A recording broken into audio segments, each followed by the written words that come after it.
ओम शांति। पुस्तक पठन श्रीमद् भगवत गीता रहस्य। लेखक ब्रह्मा कुमार सुधांशु शेखर मिश्र। त्रयोदश अध्याय क्षेत्र क्षेत्रज्ञ विभाग जोग। ज्ञेयर स्वरूप और लक्षण।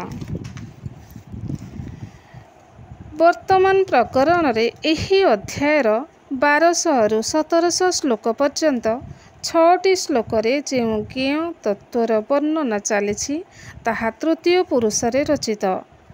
एठारे परमात्मा को भिन्न अन्य केही जणे वक्ता परमात्मा तत्वर वर्णना करुछंती। 1600 और 1700 श्लोक रे परमात्मा को सर्वव्यापी स्वीकार करी से कहती जे परमात्मा स्वयं अभिव्यक्त होइथिले मध्य सबु प्राणी ठारे विभक्त परि स्थित और समस्तंक हृदय रे विराजित। पूर्वर स्पष्ट करा जायछि जे परमात्मा एक देशीय परम धाम निवासी हेले मध्य एककालीन अनेक स्थान रे प्रतिभात होई पारंती। गोटिए सेकेंड रे 1 सहस्रांश रु मध्य कम समय रे से परम धामरु पृथ्वीर जेकोसी स्थान रे पहुँची पारंती। तेणु ज्ञानी व्यक्ति बा जोगी तांकु सर्वत्र समान भावरे अनुभव करी पारंती। आत्मा ठारे परमात्मा को सादृश्य थिबारु केही केही उभयंकु एक बोली विचार करंती। संसार रे पुत्र ठारे पितार रूप और गुणर सामंजस्य देखा जाए, किंतु सी उभय भिन्न भिन्न सत्ता अटंती।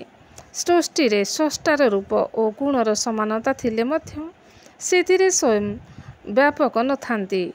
परमात्मा प्रकृत रे पंचतत्वर ऊर्ध्वरे थिबारु आकाश और वायु भली सर्वत्र व्यापक भावरे परिपूर्ण नुहंती। से संसारर समस्त चराचरंक ठारु एक भिन्न स्वतंत्र चैतन्य सत्ता अटंती। समस्तंक हृदय रे परमात्मा विराजमान बोली जहा कुहा जाउछि ताहा मनीष शरीरर हृत्पिंड हार्ट अर्थरे बुझिबा उचित नुहे। हृदय शब्द विभिन्न अर्थरे व्यवहार हुए। मनीष जहाकु अति स्नेह सम्मान बा भक्ति करे ता प्रति कहे हे प्रिय प्रिया मु तुमको मोर हृदय सिंहासन रे अधिष्ठित कराइछि। काहारी कटु वचन रे मन कष्ट हेले आमे कहू तुमर कथा मोर हृदय रे गभीर पीड़ा देला इत्यादि। एठारे हृदय शब्द मर्मस्थल बा मन अर्थरे व्यवहार होइछि। एही दृष्टि परमात्मा समस्त प्राणी हृदय रे विराजमान कथा केवल आलंकारिक वर्णना मात्र। परमात्मा ब्रह्मा विष्णु और शंकरंक मध्य रचयिता। से एही त्रिदेवंक द्वारा नूतन सृष्टिर स्थापना, कलिजुगीय आसुरी सृष्टिर विनाश और सत्यजुगीय सृष्टिर पालन करती। साधारणतः स्थापनार अर्थ ब्रह्मांक द्वारा नूतन जीव जगतर सृष्टि बोली विश्वास करा जाए, किंतु प्रजापिता ब्रह्मांक मुख कमल द्वारा स्वयं परम पिता परमात्मा शिव कहती ए सृष्टि अविनाशी। यह एक रंगमंच सदृश। एठारे केवल दृश्य परिवर्तन हुए। कालर चक्राकार गति हेतु एक निर्दिष्ट अवधि मध्य प्रत्येक घटनावलीर अविकल पुनरावर्तन हुए। एथिपाई इंग्रेजी रे कहा जाए हिस्ट्री रिपीट्स इटसेल्फ। सृष्टिर ए वृत्ताकार गति हेतु एठारे परिवर्तन ही चिरंतन सत्य। रसायन विज्ञान अनुसार पदार्थर उत्पत्ति बा विनाश नहीं। यह केवल गोटिए रूपरु अन्य रूप को परिवर्तन होइथाए। Matter neither can be created nor can be destroyed, it only changes one form to another. प्राकृतिक नियम अनुसार सृष्टिर सचराचर प्रत्येकंकर उत्पत्ति बुद्धि और शेष विनाश हुए। एथिरे परमात्मा को कौनसी भूमिका नहीं।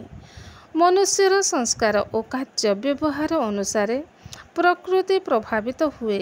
तेणु सृष्टि जेतेबेले तम प्रधान अवस्था पहुँचे सेतेबेले मनुष्य परमात्मा को आवश्यकता अनुभव करे। पतित मनुष्य को पवित्रता शक्ति रे सुसंपन्न करिबा पाई परमात्मा धरापृष्ठ रे अवतरण करती। यह ही धर्म संस्थापन कार्य। ମନୁଷ୍ୟର ସଂସ୍କାର ପରିବର୍ତ୍ତନକୁ ନୂତନ ଜନ୍ମ ସହିତ ତୁଳନା କରାଯାଇପାରେ। ପରମାତ୍ମା ଆସୁରୀ ସଂସ୍କାରଯୁକ୍ତ ମନୁଷ୍ୟାତ୍ମାକୁ ଦେବାତ୍ମାରେ ପରିବର୍ତ୍ତନ କରନ୍ତି। ଏଥିପାଇଁ ତାଙ୍କୁ ଭୂତ ଭର୍ତ୍ତୃ ବା ସବୁ ପ୍ରାଣୀଙ୍କ ସ୍ୱାମୀ କୁହାଯାଏ। ଅଶରୀରୀ ପରମାତ୍ମା ଯେଉଁ ମାନବ ଶରୀର ଆଧାରରେ ଅବତୀର୍ଣ୍ଣ ହୋଇ ଏକ ଦିବ୍ୟ କର୍ତ୍ତବ୍ୟ କରନ୍ତି ତାଙ୍କୁ ପ୍ରଜାପିତା ବ୍ରହ୍ମା କୁହାଯାଏ। ପରମାତ୍ମାଙ୍କ ସାକ୍ଷାତ ସାନ୍ନିଧ୍ୟ ଲାଭ କରି ତଥା ନିରନ୍ତର ତାଙ୍କ ସହିତ ଯୋଗଯୁକ୍ତ ହୋଇ ମନୁଷ୍ୟାତ୍ମା ମଧ୍ୟରେ ଯେଉଁ ଐଶୀ ଶକ୍ତିର ସ୍ମରଣ ଘଟେ ତାର ଜନ୍ମ ବୃତ୍ତାନ୍ତରେ ସଞ୍ଚିତ ସମସ୍ତ ପାପ ରାଶିକୁ ଧ୍ୱଂସ କରିଦିଏ। ସେହି ତପଃ ଶକ୍ତିର ପ୍ରତୀକ ହେଉଛନ୍ତି ଶଙ୍କର। ତେଣୁ ଶଙ୍କରଙ୍କୁ ସର୍ବଦା ଯୋଗାରୂଢ଼ ଅବସ୍ଥାରେ ପ୍ରଦର୍ଶିତ କରାଯାଏ। କଳିଯୁଗ ସୃଷ୍ଟି ବା ସଭ୍ୟତାର ବିନାଶ ପରେ ଯେଉଁ ସତ୍ୟଯୁଗ ସାମ୍ରାଜ୍ୟର ପ୍ରତିଷ୍ଠା ହୁଏ ତାର ପରିଚାଳନା ଓ ଦାୟିତ୍ୱ ଯୁଗ୍ମ ଭାବରେ ବିଶ୍ୱ ମହାରାଣୀ ଶ୍ରୀଲକ୍ଷ୍ମୀ ଓ ବିଶ୍ୱ ମହାରାଜନ ଶ୍ରୀନାରାୟଣଙ୍କ ଉପରେ ନ୍ୟସ୍ତ ହୁଏ। ଶ୍ରୀଲକ୍ଷ୍ମୀ ଓ ଶ୍ରୀନାରାୟଣଙ୍କ ଯୁଗଳ ରୂପକୁ ଚତୁର୍ଭୁଜ ଶ୍ରୀବିଷ୍ଣୁ ବୋଲି ପରିକଳ୍ପନା କରାଯାଇଛି।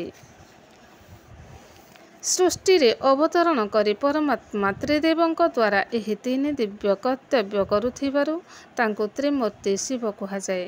ଭାଗବତରେ ଯଥାର୍ଥରେ କୁହାଯାଇଛି କରି କରାଉଥାଏ ମୋହି ମୋ ବିନୁ ଅନ୍ୟ ଗତି ନାହିଁ। କ୍ରମଶଃ ଓମ୍ ଶାନ୍ତି।